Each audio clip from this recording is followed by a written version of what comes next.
তেল নিয়ে সমস্যার পরিবর্তে নেতাদের কাছে এখন আমরা পত্রিকায় কোথাও কোথাও ব্যঙ্গ করে লিখতে দেখি তেলের সমস্যার সমাধান কোথায় পাবেন। তেলের সমস্যার সমাধান পেতে হলে মন্ত্রণালয়ে গিয়ে দেখেন কি পরিমাণ তৈল ঢালা হচ্ছে, এবং তেলের তো ওখানে তৈল ঢালার কারণে তো বাজারে তেলের সমস্যার সংকট তৈরি হয়েছে।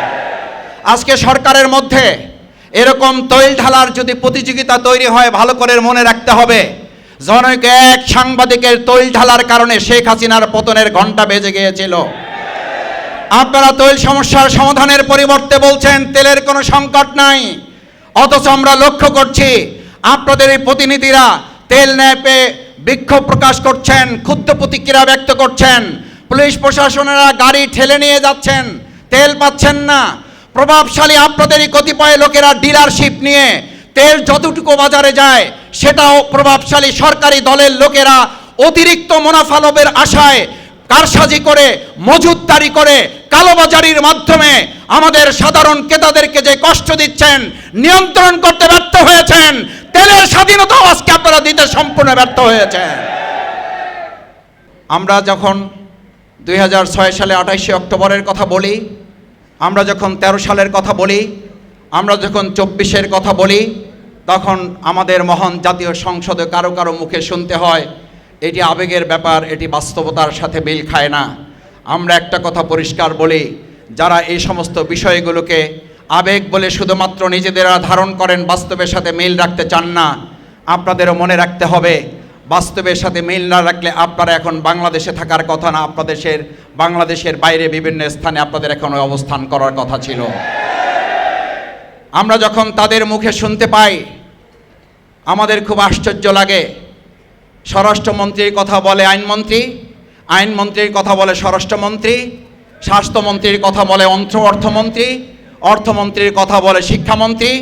আমাদের কাছে মনে হয় যে ওনাদের এতই অভিজ্ঞ লোকের সংকট পড়েছে, কে কার কথা বলবে এটা নিজেদের মধ্যে সমন্বয় না করে প্রত্যেকে যার যার নিজের মতো করে কথা বলা শুরু করেছেন। বিধায় আমরা লক্ষ্য করেছি স্বাধীনতার কথা কখন বলছি, যখন এখানে দাঁড়িয়ে কথা বলছি, তখন নবীন পাঞ্জাবি ফ্যাশনের আমাদের প্রিয় ভাই হাফেজ নবীন যখন কথা বলেন আমার সন্তানকে এতিম করতে চাই না, আমি সেই অভিজ্ঞ সংবিধান বিশেষজ্ঞ স্বরাষ্ট্রমন্ত্রীকে এখন বাংলাদেশের মানুষ খুঁজতেছে। আপনি কোথায়? নবীনকে নিরাপত্তা দিতে পারেন না, আপনি সংবিধানকে আবেগের কথা বলে ওটাকে রক্ষা করার জন্য লেগে পড়ে উঠেছেন। আজকে নবীনকে যদি আমরা সব নিরাপত্তা দিতে ব্যর্থ হই, তাহলে আগামী দিনে বাংলাদেশে সুস্থ ধারার ব্যবসা পরিচালিত হতে পারে না। এই নবীন ভাইয়ের ব্যবসা যদি আজকে প্রভাবশালী একজন বন্ধু, এই বন্ধুর কথা আমরা বিগত দিনেও শুনেছি, এক বন্ধু একজন ব্যক্তিকে ধ্বংস করার জন্য চূড়ান্ত প্রস্তুতি গ্রহণ করেছিলেন। সেই বন্ধুর কথাই বাংলাদেশের মানুষ জানে।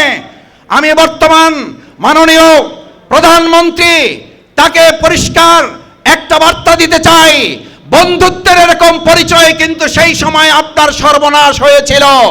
নতুন করে আবার বন্ধু এরকম যদি বাজার ঘাটে তৈরি হয়, আবার এই সরকারের সর্বনাশের জন্য অপেক্ষা করতে হবে।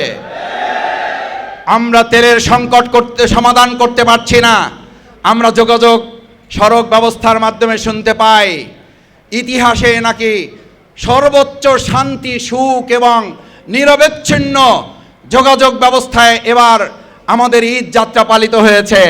অথচ যাত্রী সংস্থার সমিতি যারা, তারা বলছেন বিগত 20 বছরে এমন চাঁদা, এমন ভাড়া অতিরিক্ত আদায়ের রেকর্ড বাংলাদেশে 20 বছরেও দেখা যায় নাই। কথার সাথে যদি কাজের মিল না পাওয়া যায়, মনে রাখতে হবে এরকম কথার সাথে কাজের না মিল পাওয়ার কারণে বৈষম্য মুক্ত একটা বাংলাদেশ গড়ার জন্য 2024-এর 5ই আগস্ট হয়েছিল। আবার যদি কথার সাথে বাস্তবে কাজের মিল রাখতে বর্তমান সরকার ব্যর্থ হয়, 5ই আগস্ট আসতে কিন্তু খুব বেশি সময় লাগবে না। আমাদের ভাই এবং বন্ধুগণ, আমি শেষ করতে চাই কথা বলে, আমাদের ব্যবসায়ীদের স্বাধীনতা কোথায়? আমাদের যাত্রী সাধারণের স্বাধীনতা কোথায়? আমাদের তেল সংকট সমাধানে সাধারণ ক্রেতাদের স্বাধীনতা কোথায়? এই ছোট্ট ছোট্ট স্বাধীনতাগুলোই আমাদেরকে একটা বৃহৎ স্বাধীনতার স্বাদ গ্রহণে আমাদেরকে প্রতিপালিত করে।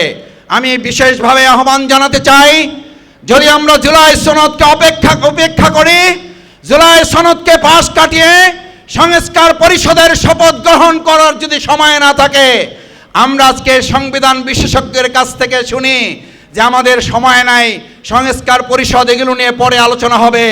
আমি একটা কথা আপনাদের পরিষ্কার জানিয়ে দিতে চাই, সেই সময় হয়তো আপনারা চিন্তা করবেন জাতি দেশ গণভোটের সেই রায় বাস্তবায়নে যদি তারা ধীর গতি দেখে সময় হয়তো পাবেন, কিন্তু আপনারা সেই শপথ গ্রহণেরও আর সুযোগ হয়তো পাবেন না।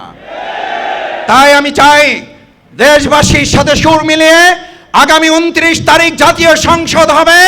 সংসদের সমস্ত কার্যপ্রণালীর প্রারম্ভে অগ্রাধিকারের ভিত্তিতে সংস্কার পরিষদের শপথ গ্রহণ করে জুলাই সনদের কার্যকারিতা বাস্তবায়নের মাধ্যমে বাংলাদেশ পরিচালনা না করলে আর একটা 5 আগস্টের জন্য যদি প্রস্তুত থাকতে হয়, আমরা কি রাজি আছি? আমরা শুধু রাজি নাই, ইতিমধ্যেই বলা শুরু হয়েছে আমাদের যেই জাতি ফ্যাসিস্টদেরকে বিদায় করেছিল, যাদেরকে একটা গুলি করার পর বলেছিল পুলিশ প্রশাসনের লোকেরা, স্যার একটা গুলি করে একটা মরে বাকিগুলা লড়ে না, একটা গুলি করার পর বাকিগুলা যারা লড়ে না তারা কিন্তু হেলিকপ্টারেও যায় নাই, লন্ডনও যায় নাই, দিল্লিও যায় নাই, তারাই মাতৃভূমি বাংলাদেশে অবস্থান করছে। মনে রাখতে হবে, একটা গুলি করার পর আরেকটা লড়ে না, তারা আবার গুলি ধারণ করে বলবে বুকের ভিতর তুমুল ঝড়, যত পারো গুলি কর। সেই পরিস্থিতি আসার আগেই সাবধান হয়ে জনগণের পালস বুঝে দেশের স্বাধীনতার সার্বভৌমত্ব অক্ষুণ্ণ রেখে দেশ পরিচালনার আহ্বান জানিয়ে আমার বক্তব্য শেষ করছি। সম্মানিত ভাই এবং বন্ধুগণ, বাংলাদেশ